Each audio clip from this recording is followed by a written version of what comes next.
السلام علیکم ناظرین، پروگرام ویژن پر راجہ عاطف ذوالفقار کے ساتھ آپ کی خدمت میں حاضر ہوں۔ لیں جی، پاکستان تحریک انصاف کی حد تک آج الیکشن ختم ہو گیا ہے۔ 8 فروری کے الیکشن سے اب ایسا لگتا ہے کہ ان کا کوئی لینا دینا باقی نہیں رہا، اس لیے کہ مرکزی قیادت سمیت بڑی تعداد میں ان کے امیدواران کے کاغذات نامزدگی مسترد ہو گئے ہیں۔ کیوں مسترد ہوئے ہیں، کیسے مسترد ہوئے ہیں، اس کی وجوہات کیا ہیں، یہ آپ کے ساتھ شیئر کریں گے، اور پھر یہ بھی شیئر کریں گے کہ پاکستان تحریک انصاف نے کس طرح امریکی مدد حاصل کی، خصوصاً 9 مئی کے ملزمان کے حوالے سے اس کا ثبوت بھی سامنے آ گیا ہے۔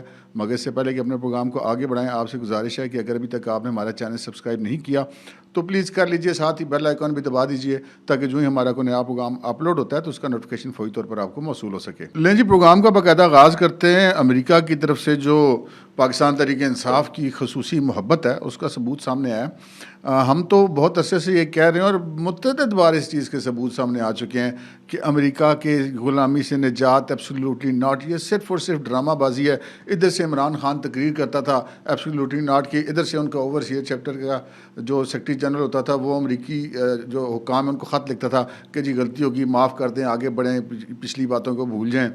پھر کس طرح فواد چودھری اور اسد عمر اور یہ لوگ جاتے رہے امریکی سفیر کے گھر میں، آسٹریلین سفیر کے گھروں میں، مغربی سفیروں کو بلا کر کیسے پاکستان تحریک انصاف کے لیے مدد مانگتے رہے، کیسے پاکستان تحریک انصاف نے کروڑوں ڈالر خرچ کر کے متعدد بار امریکہ کے اندر اپنی لابیاں جو لابی کے لیے جو وہاں کے بااثر سینیٹرز ہیں ان کو انگیج کیا، کانگریس مین کو انگیج کیا۔ یہ ساری چیزیں سامنے آ چکی ہوئی ہیں، اور پھر سائفر کی ایک آڈیو آ چکی ہوئی ہے جس میں عمران خان کہہ رہے ہیں کہ اس پر سائفر پر ہم نے کھیلنا ہے، لیکن اصل میں چونکہ معاملہ کوئی تھا نہیں تو کھیلنے والا معاملہ تھا۔ تو یہ سارا کچھ ہونے کے باوجود بھی ابھی بھی مطلب اگر کسی کے ذہن میں کوئی ایسی چیز ہے کہ جی شاید کوئی امریکہ کے خلاف کوئی عمران خان کو بڑا ارطغرل ہے تو وہ کہانی اب مطلب ذہن سے نکال دینی چاہیے۔ آپ ثبوت تو آتے رہتے ہیں۔ آج ایک اور ثبوت ہے تازہ ترین، وہ آپ کے ساتھ ہم شیئر کر دیتے ہیں۔ یہ آپ اس وقت اسکرین پر ایک ٹویٹ دیکھ رہے ہوں گے۔ یہ جناب پاکستان تحریک انصاف کے بڑے مستند پکے ٹھکے رہنما اور معروف سنگر عمران خان کے مطلب دایاں ہاتھ اور بایاں ہاتھ اور دماغ اور دل، پاکستان تحریک انصاف جن کی اس وقت زندگی ہے، ان کا نام ہے جناب سلمان احمد، بڑے معروف سنگر ہیں۔ ان کی ایک ٹویٹ آپ دیکھ رہے ہوں گے جس میں انہوں نے ایک تصویر شیئر کی ہے ایک گوری خاتون کے ساتھ، اور اس میں انہوں نے یہ لکھا ہے کہ جی بیہائنڈ دی سین جو سپورٹ ہے اس پر وہ جو سیکرٹری الزبتھ ہارسٹ ہیں ایٹ دا ریٹ آف دفتر خارجہ جو ان کا ہے فارن افیئرز، اور جو سفیر متعینہ اسلام آباد ہیں ڈونلڈ بلوم، ان سب کا جو ہے وہ میں شکریہ ادا کرتا ہوں کہ انہوں نے میرے رشتہ داروں اور بالخصوص خدیجہ شاہ کی رہائی کے لیے اب ہماری بڑی مدد کی ہے۔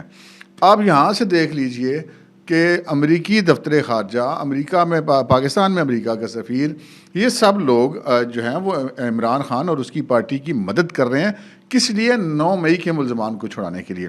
تو اب اگر خدیجہ شاہ کل اور اس کی ضمانت ہوئی ہے اور وہ رہا ہوئی ہیں تو انگلیاں تو اٹھنی بنتی ہیں، اور انگلیاں کیا اٹھنی ہیں، مطلب خود ٹویٹ کر کے بتا رہے ہیں کہ بھائی ہم نے امریکہ کی مدد لی ہے۔ اب بھی اگر کوئی بندہ کہتا ہے نا کہ جی یہ غلط ہے تو میں نے یہ اس میں کیا کہ بعض اوقات ایسا ہوتا ہے کہ جعلی کام پڑ جاتا ہے کہ اگر کوئی ہوتا وہ اس بندے نے کوئی ٹویٹ کی نہیں ہوتی اور بندہ جو نہیں ہے اس کو یہ سمجھتا ہے کہ جناب یہ اس فلاں بندے نے ٹویٹ کر دی اور اس کا ایک جعلی عکس آ جاتا ہے۔ تو جب یہ میرے سامنے ٹویٹ آئی تو میں نے اس کا، میرے پاس بھی اسکرین شاٹ آیا تھا، پھر میں نے باقاعدہ جا کے سلمان احمد کے ٹویٹر ہینڈل پہ جا کے دیکھا کہ یہ واقعی اس نے یہ ٹویٹ کیا یہ نہیں کی، تو یہ پتہ چلا کہ جی واقعی اس نے یہ ٹویٹ کیا۔ تو یہ بھائی جی ایبسلیوٹلی ناٹ والا کام تو بھائی جن کوئی نہیں ہے۔ اب آگے آپ کی مرضی ہے، مانیں یا نہ مانیں۔ اچھا آپ تو ویسے مانتے ہی ہیں، جو اہل یوتھ ہیں ان کی میں بات کر رہا ہوں۔ اگلی خبر کی طرف بڑھتے ہیں جناب۔ اگلی بڑی خبر بھی بڑی امپورٹنٹ ہے۔ اسلام آباد کے آئی جی پولیس اور ڈپٹی کمشنر اسلام آباد کے تبادلے کا معاملہ تھا۔ الیکشن کمیشن نے یہ حکم دیا تھا کہ جی ان دونوں افسران کو تبدیل کیا جائے، لیکن اس میں پھر ہوا یہ کہ وزارت داخلہ نے ایک درخواست دی الیکشن کمیشن آف پاکستان کو، اور کہا کہ جناب یہ ہمارے پاس انٹیلیجنس بیورو کی ایک رپورٹ ہے کہ جس میں امن و امان کی وجوہات اور کچھ دیگر وجوہات کی بنا پر وزارت داخلہ نے یہ درخواست کی الیکشن کمیشن آف پاکستان سے کہ ان دونوں افسران کو تبدیل نہ کیا جائے۔ اچھا، اس درخواست کے اوپر آج ایک اجلاس ہوا الیکشن کمیشن آف پاکستان کا. جو چیف الیکشن کمشنر ہے سلطان سکندر راجہ، ان کی زیر صدارت، اور اس میں جو چاروں ممبران ہیں الیکشن کمیشن آف پاکستان کے، وہ اس میں موجود تھے. اس میں وزارت داخلہ کی اس درخواست کا بھی جائزہ لیا گیا، اور جو آئی بی کی رپورٹ ساتھ اس کے لف کی گئی تھی انٹیلیجنس بیورو کی، اس کا بھی جائزہ لیا گیا. اور اس کے بعد پھر ایک فیصلہ کیا گیا کہ یہ جو وزارت داخلہ اور انٹیلیجنس بیورو، ان کو جو ہے وہ اوپن کورٹ میں سنا جائے، کیونکہ الیکشن کمیشن کے پاس عدالتی اختیارات ہوتے ہیں. تو وہ اپنی ایک عدالت لگائیں گے جس میں الیکشن کمیشن کے ممبران چیف الیکشن کمشنر ہوں گے، اور اوپن کورٹ میں اس معاملے کو اب وہ سن کر کوئی فیصلہ کریں گے. کیونکہ الیکشن کمیشن آف پاکستان جو ہیں وہ متعدد بار ان کے تبادلے کے حوالے سے ڈائریکشن دے چکی تھی، اور پرائم منسٹر آف پاکستان نے بھی اسٹیبلشمنٹ ڈویژن سے کہا تھا کہ جی متبادل ان کے جو افسران تعینات کرنے ہیں ان کا پینل بھی تجویز کیا جائے. لیکن اب یہ معاملہ بیچ میں آ گیا، تو اس حوالے سے اوپن کورٹ میں فکس کرنے کے لیے جو الیکشن کمیشن آف پاکستان کے لا ونگ کو جو باقاعدہ ہدایات جاری کر دی گئی ہیں. اچھا، جو اس سے اگلی خبر ہے جناب، وہ ہے عمران خان صاحب کے حوالے سے. آپ کو پتہ نہیں عمران خان صاحب بڑے مطلب صادق اور امین، مطلب ثاقب نثار صاحب کو پتہ نہیں یہ لفظ استعمال کرتے ہوئے مطلب کیوں شرم نہیں آئی. اس وقت بھی ان کو پتہ تھا کہ جو جیسے بنی گالا کا گھر ان کے سامنے آ چکا تھا کہ غیر قانونی طور پہ تعمیر ہوا، اور انہوں نے کمپیوٹرائزڈ اس کا جو این او سی پیش کر دیا، جس زمانے میں کمپیوٹرائزڈ کام ہی نہیں تھا ہوتا عمران خان نے. لیکن چونکہ اس وقت ہوائیں فضائیں جناب سارے عمران خان کے گیت گا رہی تھیں، تو لہٰذا اس معاملے پہ پردہ پڑ گیا. تو اب معاملات بہت سارے ہیں. عمران خان صاحب جب سے کرکٹ سے فارغ ہوئے ہیں، کرکٹ بھی ان کا پروفیشن تھا، ہم چلیں اس کو پروفیشن ہی اس کو سمجھیں گے، لیکن اس کے بعد سے لے کر آج تک ان کا کوئی ذریعہ روزگار بظاہر نہیں ہے. اور جو عمران خان صاحب کے اوپر چلیں لوگ تو باتیں کرتے ہیں، ہم بھی کرتے ہیں کہ بھائی کدھر سے خرچے چل رہے ہیں، کون چلا رہا ہے، آپ کا ذریعہ آمدن کیا ہے، وہ اپنی جگہ پہ ہے. لیکن ایک بندہ جو خود اپنے اثاثہ جات ڈکلیئر کرتا ہے کاغذات نامزدگی کے ساتھ، تو اس کے بیچ میں اگر بہت بڑا کوئی فرق آ جائے تو پھر انگلیاں تو اٹھیں گی. فرق کیا ہے جی؟ 2018 میں جو عمران خان نے اپنے اثاثہ جات ڈکلیئر کیے تھے، ان کی مالیت تھی 3 کروڑ اور کوئی 86,94,000 روپے. اور اب جو انہوں نے اپنے اثاثہ جات ڈکلیئر کیے ہیں وہ 31 کروڑ 59,50,000 ہے. یہ وہ ہیں جو انہوں نے خود ڈکلیئر کیے ہیں، کوئی ان کے اوپر الزام نہیں لگا رہا. اور اس میں یہ بھی کہتے ہیں کہ جی میرے پاس گاڑی کوئی نہیں ہے، اور 4 بکریاں میرے پاس، اور اس قسم کی چیزیں، اور انہوں نے جو گھر وار اپنے اس کی قیمت لگائی ہے. اب معاملہ یہ ہے کہ یہ جو 27 کروڑ 72,55,000 روپے کا اضافہ ہے، یہ کیسے ہوا ہے؟ ایک بندہ کہتا ہے میرا کاروباری کوئی نہیں، ایک بندہ کہتا ہے میری نوکری کوئی نہیں، میرا ذریعہ معاش ہی کوئی نہیں، میرا ذریعہ روزگار ہی کوئی نہیں. تو بھائی جان یہ کون سے مطلب پرسرار جو ہیں وہ بشرا بی بی کے جنات جو ہیں وہ لا کے ادھر پیسے اکٹھے کر رہے ہیں؟ تو سوال تو بنتا ہے بھائی، تو سوال تو بنے گا. تو یہ اب ایک تو یہ معاملہ ہے. تو ہم نے کہا چلیں آپ کے ساتھ یہ بھی شیئر کرتے ہیں کہ خان صاحب بہت نیک آدمی، ملنگ آدمی ہے، ملنگ آدمی کے بڑے بڑے پیسے بڑھتے جا رہے ہیں، بڑھتے جا رہے ہیں، بڑھتے جا رہے ہیں. یہ ویسے پیسے سے بہت زیادہ بڑھ گئے ہوئے ہیں. یہ تو ویسے انہوں نے کثر نفسی سے کام لیا. اگلی خبر کی طرف بڑھتے ہیں جناب. اگلی خبر ہے کاغذات نامزدگی کے حوالے سے. یہ جو میں نے آپ سے عرض کی نا کہ آج پاکستان تحریک انصاف کا الیکشن فارغ ہو گیا. اچھا دلچسپ بات یہ ہے کہ جو ان کے جو حامی یوٹیوبرز وغیرہ ہیں نا، وہ ٹویٹیں بھی کر رہے ہیں کہ 8 فروری کو الیکشن نہیں ہوگا. تو میں نے کہا یار واقعی نہیں ہوگا، آپ کے لیے تو فارغ ہی ہو گیا الیکشن. الیکشن میں ہوا یہ ہے کہ جناب ان کے بڑی تعداد میں پاکستان تحریک انصاف کے جو مرکزی رہنما ہیں اور مرکزی جو نہیں بھی ہیں، جو صوبائی اور قومی اسمبلی کے امیدوار ہیں، ان کے کاغذات نامزدگی مسترد ہو گئے. کیوں مسترد ہوئے ہیں؟ اس کی 2-3 وجوہات ہیں، وہ بھی آپ کو بتاتے ہیں. ان کے جن مطلب مین جو امیدوار ہیں ان کے کاغذات نامزدگی مسترد کیے گئے، ان میں عمران خان شامل ہیں، شاہ محمود قریشی شامل ہیں، زین قریشی جو شاہ محمود صاحب کے صاحبزادے ہیں، شہریار آفریدی، علی محمد خان، حماد اظہر، چودھری پرویز لئی اور مونس لئی، ریحانہ ڈار جو عثمان ڈار کی والدہ ہیں، اور عمر ڈار کی اہلیہ یعنی عمر ڈار جو عثمان ڈار کے بھائی ہیں، اور ذوالفقار مرزا، زرتاج گل، یاسمین راشد، قاسم سوری، راجہ بشارت، راجہ ناصر، شیخ رشید احمد، مراد سعید، جمشید چیمہ، مسرت جمشید چیمہ، اسد کیسر، تیمور جھگڑا، شہرام ترکئی، زلفی بخاری، اعظم سماتی اور سمیت تقریباً ساری ہی ان کی جو لیڈرشپ ہے ان کے کاغذات نامزدگی مسترد ہو گئے ہیں. اب یہ کاغذات نامزدگی ان کے کیوں مسترد ہوئے ہیں؟ اس کی بنیادی طور پہ 2-3 وجوہات ہیں، وہ آپ کے ساتھ شیئر کر لیتے ہیں. ایک تو ان کے کاغذات نامزدگی اس وجہ سے مسترد ہوئے ہیں کہ جو لوگ مفرور اور اشتہاری ہیں اس وقت، اب جیسے زلفی بخاری صاحب مفرور اشتہاری ہیں تو ان کے کاغذات کیسے منظور کیے جا سکتے ہیں. اعظم سواتی صاحب مفرور اشتہاری ہیں تو کیسے منظور ہو سکتے ہیں؟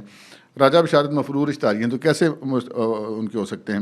تو یہ جو لوگ ہیں ان میں سے زیادہ تر مونس علی اسپین میں بیٹھا ہوا مفرور اشتہاری نہیں آ رہا تو کاغذات نامزدگی تو نہیں منظور ہو سکتے. اچھا یہ صرف یہ نہیں کہ یہاں پر نہیں ہو رہا, دنیا بھر میں کسی بھی جگہ پہ جو مفرور اشتہاری بندہ ہے جو کہ قانون کو دستیاب ہی نہیں ہے تو وہ قانون ساز ادارے کا رکن بننے کے لیے کاغذات نامزدگی کیسے داخل کرا سکتا ہے؟ یہ پوری دنیا میں اسی طرح ہوتا ہے, صرف پاکستان میں اس طرح نہیں ہوتا.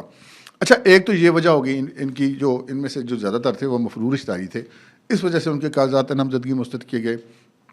دوسری جو وجہ ہے وہ اس میں سے بہت سارے ان میں سے ایسے لوگ ہیں جو ڈیفالٹر ہیں مختلف سرکاری, کوئی بجلی کے, کوئی گیس کے, کوئی انکم ٹیکس کے, کوئی اپنی پراپرٹی ٹیکس کے, مختلف قسم کے جو مدات ہیں. ان میں جو ڈیفالٹر ہوگا پاکستان کا قانون کہتا ہے کہ اس کے کاغذات نامزدگی قبول نہیں ہوں گے. جیسے شیخ رشید کے مفرور اشتہاری ہونے کی وجہ سے مسترد نہیں ہوئے, نادہندہ ہونے کی وجہ سے مسترد ہوئے ہیں. تو اس طرح بہت سارے لوگ ہیں نادہندہ ہونے کی وجہ سے مسترد ہوئے ہیں. اچھا پھر اس میں ایک اور بہت بڑی تعداد ہے جی, وہ بڑی دلچسپ وجہ ہے ان کی مسترد ہونے کی. جو دلچسپ وجہ ہے وہ یہ ہے کہ ان میں سے بیشتر لوگوں کے ایسے کاغذات نامزدگی مسترد ہوئے ہیں کہ جو ان کے تجویز و تائید کنندہ ہیں اس الیکشن پیپر پر, کاغذات نامزدگی پر, وہ اس حلقے کے ووٹر ہی نہیں ہیں. اچھا اب اگر بندہ یہ کہنا کہ یہ سارے چوچی کھاتے ہیں, روٹی کو چوچی کہتے ہیں یا ناک سے روٹی کھاتے ہیں, تو ایسی بات نہیں ہے, ان کو سارا پتہ ہے. اب ہوا کیا تھا, میں آپ کو ماضی کا ایک واقعہ بتاتا ہوں کہ ایک ضمنی الیکشن تھا لاہور میں. تو اس میں جناب کہا گیا کہ جمشید چیمہ اور مسرت جمشید چیمہ کو کہ جی آپ لوگ الیکشن لڑے عمران خان کی طرف سے. ان کو پتہ تھا کہ الیکشن ہار جانا ہے, ہمیں 10-20 کروڑ روپے کی پھکی آ جانی ہے. تو انہوں نے ڈیلیبریٹلی, مطلب ایسا لگتا تھا کہ انہوں نے ایسے کاغذات نامزدگی جمع کرایا کہ اس حلقے سے کہ لوگ اپنے تجویز اور تائید کنندہ نہیں رکھے, تو کاغذات مسترد ہو گئے. اچھا اب زیادہ تر کیسز میں ایسا ہی ہے, بہت سارے ان کے امیدواروں کی بڑی تعداد ایسی ہے جنہوں نے اپنے کاغذات نامزدگی تو داخل کرائے, لیکن ان کو پتہ ہے کہ ان کا بننا کچھ نہیں ہے, ابھی پیسے برباد ہو جائیں گے. پارٹی کے سامنے سچے ہونے کے لیے انہوں نے کاغذات نامزدگی داخل کرا دیے اور اب مسترد کروا کے بیٹھ گئے ہیں. ایزی فیل, ٹینشن ہی کوئی نہیں. اچھا پھر بندہ یہ کہے جی اچھا جی شاید ان کو پتہ نہیں ہوگا, تو یہ ان میں سے زیادہ تر وہ لوگ ہیں جو اپنی زندگی میں کئی الیکشن لڑ چکے ہیں, ان کو سارا پتہ ہے, پہلی بات. اور دوسری بات یہ ہے کہ اب تو ان کے یا تو بیشتر امیدواران جو ہیں وہ خود وکیل ہیں, اور یا پھر جو انہوں نے اپنے کاغذات نامزدگی داخل کرائے ہیں وہ وکیلوں کے ذریعے کروائے ہیں. تو اب وکیلوں کو اگر یہ بات نہیں پتہ تو پھر اور کس کو پتہ ہوگی کہ کس کے تجویز و تائید کنندہ پہ دستخط ہونے چاہیے اور کس کے نہیں ہونے چاہیے, سارا کچھ ان کو پتہ ہے. تو یہ زیادہ اس چیز کا امکان یہ ہے کہ ڈیلیبریٹلی کیے ہیں. اچھا بندہ کہتا ہے نا کہ جی یہ الزام عائد کرتا ہوں کہ جی اسٹیبلشمنٹ سے بڑی مخالفت ہے, انہوں نے کاغذات مسترد کرا دیا. مجھے بتائیں کہ ایک بندہ اگر ڈیفالٹر نہ ہو, مفرور اشتہاری نہ ہو, کاغذات نامزدگی اس کے درست ہوں, تو کیسے اس کے مسترد کیے جا سکتے ہیں؟ سوال ہی پیدا نہیں ہوتا.